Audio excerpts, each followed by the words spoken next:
Yeah. Woo.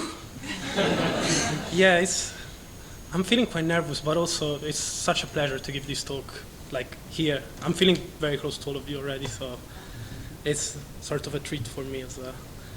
I hope I can live it up. Yeah, so I'll give you a bit of a sort of a recap of my life, if that's possible, in this time. I'm from Italy, from Arezzo, so it's basically like I've been raised in a small village in a really lovely place, like both in terms of the people that I was surrounded with and in terms of just the nature around me. Actually, since when I was quite young, I always liked really to read and write, not something like 7 years old kid should usually do as much, but I think I was really inspired just by looking around. I remember sort of like playing football all the time, because that's what I was doing, and tennis, and sometimes just stopping and looking around at like all these trees and all this beauty that was around me. There was something in nature that was resonating with me. There was quite not was sort of a bit deeper than anything else that was around me, and a bit unexplainable. Sort of, I think a lot of my imagination was coming up into play as well because of my age. And then I grew up and I started looking at nature a bit less. But what I started looking up to was that I had to be like very successful, and sort of my father was kind of telling me that as well, that was a good idea. I felt like I wanted to live where I was, that I wanted to live my place because I wanted more, and I thought what I wanted was success, and was to come to London actually because my brother was here already studying, working, sorry. So there was this sense of wanting to do a lot with my life, not really sure what, but doing a lot. And for that meant being very smart and successful. So also I should mention that before that was basically I decided to move to London when I was 18, and that was a very big choice because I had a girlfriend back home that I really loved. It was like my first girlfriend, and also we went. It was just a hard choice to leave because we decided to stay together. Although, yeah, in all honesty, I thought it was not the best choice. But she asked me to, and I was like, I can't say no. And I was, because I really loved her. Like, this is hard to say no. And like, I really wanted it as well, but at the same time, I knew it wasn't a great idea. So what happened is that I got here, and in a way, I was missing home a lot. I was homesick. I was missing the place, the people, because it was it's quite a shock going from 100 people village to London. There's sort of a gap there. And so I was feeling very alone, a bit in the middle of nowhere, and also I was missing her a lot, really. Like, that was the main thing. That went on for most of my sort of university life, for the first 2 years.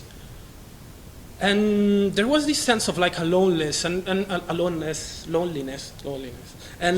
like missing, sort of missing home.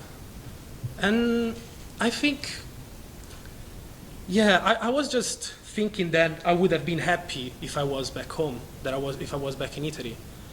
Then like the big thing that happened for me is that she broke up with me. My girlfriend broke up with me when I was, basically when I was finishing university, a bit before that.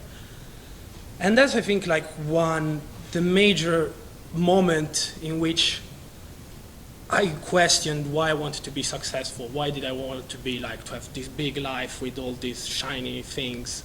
That I was like, what am I actually trying to do here? Like, I was like, it's the first time that I stopped. Like, I'm going so fast, but where am I actually going? Like, was there meaning in it? There wasn't much time to think, because then I already applied for a master, and I started the master as a really good university, very smart people, didn't see any meaning in it. I was like, all right, cool. Like, I actually was good. The teaching was good, but I don't know, I just didn't see much meaning in doing that. I was studying mathematics, economics. I think I wasn't seeing meaning in it because I just needed a bit more time for myself, really. That's what is good. I'm not saying economics is bad, if any of you studies that. So what happened after it is that I basically felt quite lost because when I finished it, I didn't really know what I wanted to do with it. I studied this hard, but now I'm not even sure that I want to do this stuff. So I ended up finding a job, then finding another job that was challenging enough for me to feel like, oh, I'm doing good enough, because I still had a lot of pressure to do well, to sort of be successful in life. Then this was the second really important moment when in my life where basically I started leaving a bit of pressure out of work. When I started looking around myself and I said, maybe it's, how to say, I just started enjoying people so much more. I just remember, I don't know how wonderful it is to just be close to other people and to open up and to, and I realized that what I was really missing in my life mostly was connection, was communication, was to be close, really close to someone. That what I had been looking for so much was to sort of really meet people, not just talk to them. To sort of like what we did in the communication exercise, to like, there's no way that all the interaction we can have is so superficial. I must be missing something, or there must be more to this. So that's basically when I started partying. So yeah, I partied really hard,